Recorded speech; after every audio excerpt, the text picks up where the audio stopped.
A lot of people think that influencer marketing can go wrong. You just pick any influencer, give them money, and that's it. You are joking. Your money will lose. Listen to this episode so that when you are ready for influencer marketing, you know exactly what it is that you are going to do right so that you convert, so you get your money back, so that you make profits. Okay? You know, some days I wake up and I'm not sure I like my online business. I get so overwhelmed, confused, and frustrated most days. Nothing I do is working, and digital marketing is so complicated. I hate it. Is this you? Welcome to the Digital Marketing Today podcast, and this time out with the guru. My name is Ihoma Chukwu. Most people just call me Oma, and I'm your host for the show. Digital Marketing Today is a podcast focused on helping business owners boost their online presence and hit their sales goals back to back by providing them with actionable tips every week. All I ask is that you start taking all the necessary action in your business. I have so much to dish out. I'm interested in hearing what you think about this podcast, so don't forget to drop a comment or two. Great! Let's get into today's topic. Hello everyone, welcome to season 1, episode 1 of the Digital Marketing Podcast. I'm your host, Oma, and today we're going to be talking about influencer marketing. So before we start getting deep into everything, I think it would be nice for us to understand what influencer marketing is all about. Influencer marketing is basically a type of social media marketing that uses endorsements and mentions, whether it's for your products or for your services, from influencers who are individuals that have a dedicated social following and are viewed as experts within their niche. People that they are well known for something. And influencer marketing works amazingly well because their viewers or their audience already have a high amount of trust for those social media influencers, and they have taken the time to build up their following.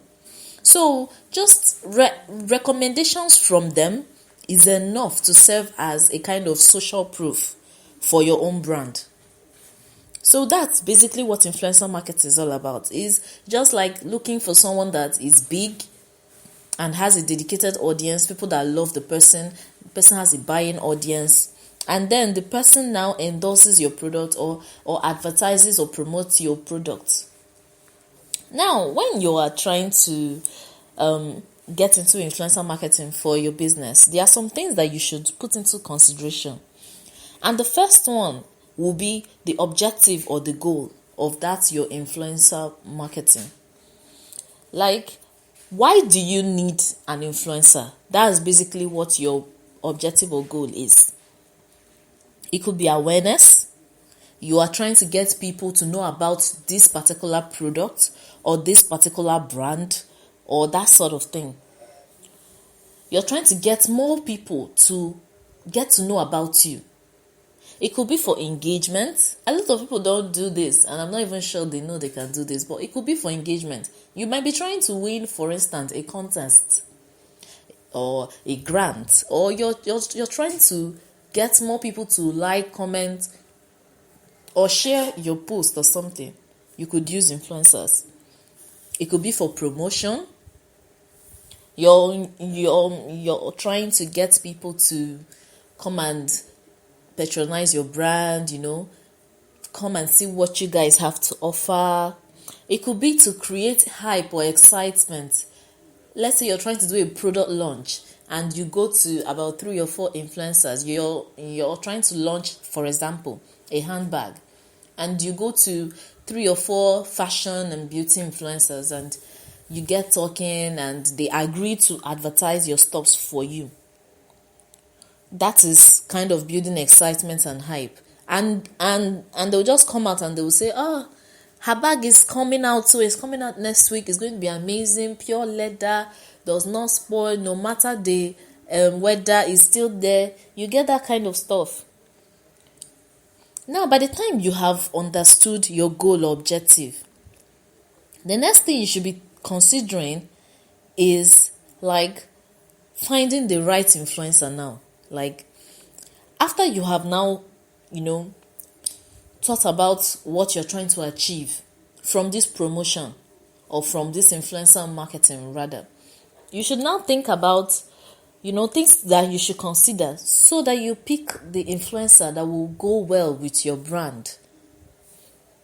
The first thing you should think about is their brand voice. It's not all influencers that will go well with your brand. It is not. No matter how large their following is, no matter how mad their buying crowd is, it's not every influencer. If their brand voice is not going well with your own, if your brand voice is more like loud and everything, and then you're going to like a very calm influencer, it might not really align. So the brand voice. Another thing you should consider is their reach. Is it local, national? Is it global? Like, how far are you trying to take this thing? Because their reach will also affect the price, how much that they're likely to charge you. So it's something you should keep in mind. What is their reach? There are some influencers that might be known only in their state. There might be some that are known nationally, some internationally. So these are all things you should consider. Another thing you should consider is their audience size. Their audience size and the demographics of their audience. That is, which kind of people do they have as viewers? If you are going to be selling umbrellas and you are going to, example, an influencer that deals in like a beauty and fashion influencer, most of her audience are interested in beauty or fashion. So except you're selling umbrellas that is going to rhyme with whatever it is they are wearing, that your promotion might not really go well. So that's something you should put into consideration. Another thing you should put into consideration is the industry. As I said, using the umbrella and the fashion or beauty influencer. Another thing is the location. If you're trying to run a location-based ad, you should try as much as possible to get an influencer that stays in your location. If you're trying, like if you don't want to, example, be sending products outside the country, sending products, you don't want to go through all that stress. You just want, a 360 degrees something around you. So you should also be focusing on an influencer that is around you. Another thing is, like their previous performance. Like, there are people that they previously did influencer marketing for, like they had influencer deals with. How was it? Do you feel those people made good returns? That's something you should think about, because if they are not making good returns, what makes you think that the followers that they have are real? You should put that into consideration. And the next one that you should put into, or rather the last one you should put into consideration is the budget. The last one you can have is the budget. This is like one of the most important deciding factors, because if you cannot if you cannot afford that influencer, then it means that you might have to go to another person that is in a. So yes, your budget is very, very important. You need to put it into consideration, because if you can't afford them, you can't afford them, and you have to, try somebody else. There is no other thing. And it's advisable that you should have selected a budget before you go and meet an influencer. That way you will not feel like someone just shot a bullet to your head. Okay, so after that, I would say the next thing that you should do is to implement a contractual agreement with the influencer. you need to bring out a contract. You guys need to come to an agreement. That's after you've finally selected the right influencer for your brand. Following some of those things that I said you can put into consideration, you can now implement a contractual agreement. So some things that you can agree with the influencer about, you can say, I want it like this, I don't want it like this, are some things like length of time, deliverables, fee, exclusivity. This one is very important because when it comes to influencer marketing, you can, for example, I sell bags and I come to you and I'm like, I want you to do influencer marketing for me. Can you advertise my bags? And then you not agree, but we did not do any, we did not, in our agreement, we did not add any terms for exclusivity. It means that if Ada comes to and tells you, please, can you also advertise my bags?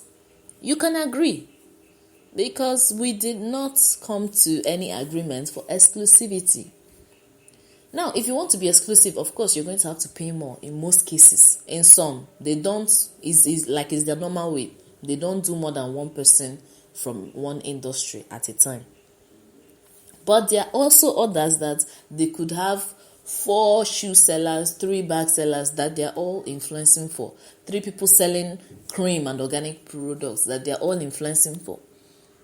So the exclusivity is very important because if it is just you, of course, you're going to be able to sell more than when there are 2 other people in competition with you in that, for that influencer's audience. So that's something that you should take note of. Another thing that could be in people's agreements will be something like distribution time and your schedule. Okay, so after you've, implemented your contractual agreement with the influencer, you should not think of a way to track your influencer marketing campaigns. There are so many ways you can track it, but I'm going to give you one. Using a hashtag. You and the influencer, you can come to an agreement that you're going to use a hashtag. Example, you can say DigitalBizG.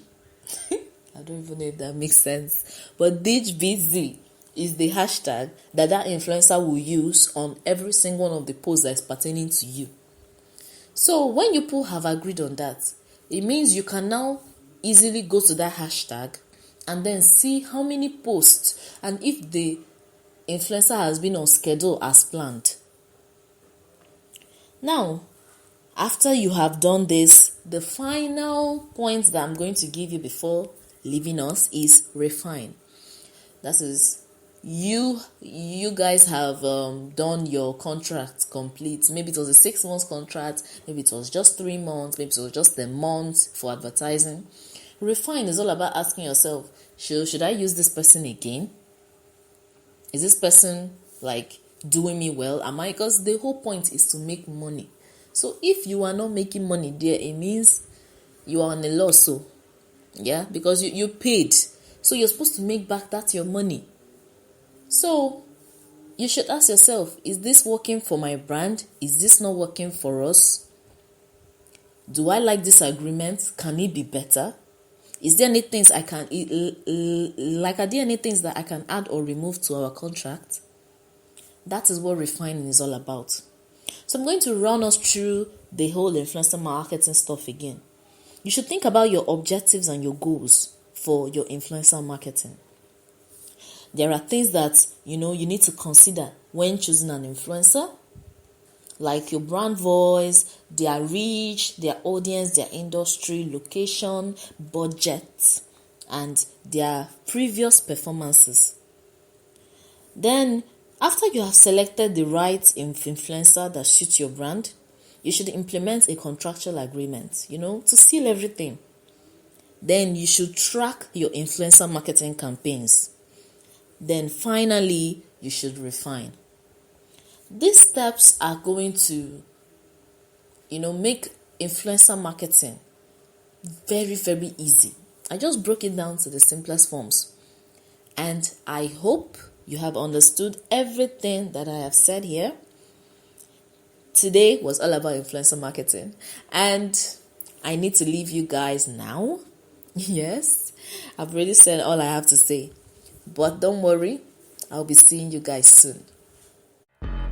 Thank you so much for tuning in. Digital Marketing Today is a weekly podcast where we discuss all things digital marketing. If you enjoyed this episode, be sure to follow, like, and comment on your best takeaway. Turn on notifications to know when the next episode is out. And don't forget to share and rave to your friends about us. Till next week. Ciao!